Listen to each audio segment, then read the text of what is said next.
हवन हवन पुण्यात्माओं, जैसे अभी तक आपने देखा ये ऋषि लोग गेर का लकड़ क्यों कह के घर ते जा था, राजाओं ने पटा लिया करते दुनिया ने, उन्हें कह देते अच्छा हवन करो, वहां गेर के 2-3 धड़ी लकड़ी और ठोकी जा दे लोटे पर बरगी के स्वाहा स्वाहो पाटो पकड़े। अब उसमें क्या था दोस्त, वो अच्छी बात है हवन करना, लेकिन वो तरीका प्रॉपर नहीं। न्यूकार ने आंधा न्योतर 2 बुलावे, अगर आंधे का निमंत्रण दोगे 2 आवेंगे 1 की बजाय। तो कहने का भाव ये था कि वो ऋषि लोगों को हम क्यों बुलाया करते, क्योंकि हम अनपढ़ थे, उन्होंने अपना फायदा उठाया कि केवल एक ब्राह्मण ही पढ़ने का अधिकारी है, तुम अपना धंधा पीटो जिसका जिसा काम है। परमात्मा ने ये कहा कि देखो भगवान की भक्ति प्रत्येक व्यक्ति कर सकता है और प्रत्येक ही शिक्षित होना चाहिए, ये गलत कर रखा था इन्होंने। तो अब आप सारे शिक्षित हो गए।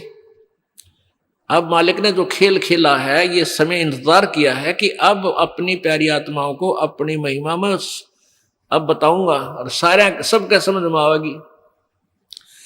अब आप सभी शिक्षित हो गए और सभी को मंत्र ये परमात्मा की वाणी याद होगी। छोटे छोटे बच्चा के पूरी आरती याद हो रही है भगवान की वाणी की। अब एक रुई, 1.5 ग्राम 2 ग्राम रुई लगेगी, एक जोत बना दे, खड़ी जोत लगा दी, उसमें घी डाल दिया जितनी आपकी इच्छा है, 1 कटोरा भर दे, सारे दिन जलाए। तो उसमें वो घी उसमें डाल दिया और हम अपना मंत्र वाणी सुबह नित्यनेम करें, दोपहर में रमैणी करें, शाम में संध्या आरती करें, ये भगवान की वाणी भी हम बोलते रहते हैं। तो वो भी हवन हो रहा है। उस लकड़ियों वाले हवन की तुलना में ये हवन श्रेष्ठ है, क्योंकि इसमें आप एक 100 ग्राम रुई में 1 क्विंटल घी हवन कर सकते हो। उसमें घी, उसकी जोत ने जलन नहीं दे, उसमें डालने जाएगी।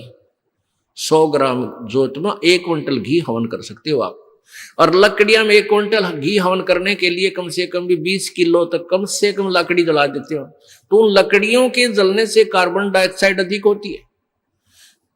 उस 2 धड़ी यानी 20 किलो लकड़ी समाप्त की जलने की तुलना में एक 100 ग्राम रुई की का प्रदूषण उससे कई हजार गुना कम होगा।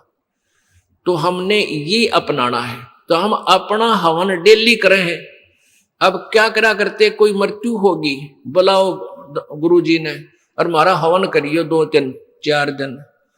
वो 2 दिन के हवन में किला टूट गया। रोज करो हवन अपना, एक जोत लगा दे, सूता उठ के हाथ पैर धो ले, नहान का ना फुर्सत मिले, कोई जरूरी ना होती नहाना। इसमें नहाए धोए क्या भ्याज है, मन का मैल ना जाए और मीन सदा जल में रहे, धोए बास ना जाए। अंदर से अंत तक साफ हो, हाथ पैर जरूर धो ले, क्योंकि धार्मिक वस्तुओं के हाथ लगाने।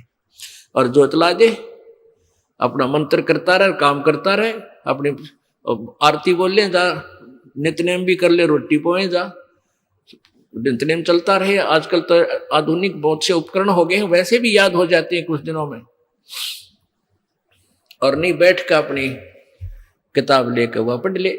अब हवन हो गया तो हम अपना काम आप करेंगे, जो बात बनेगी।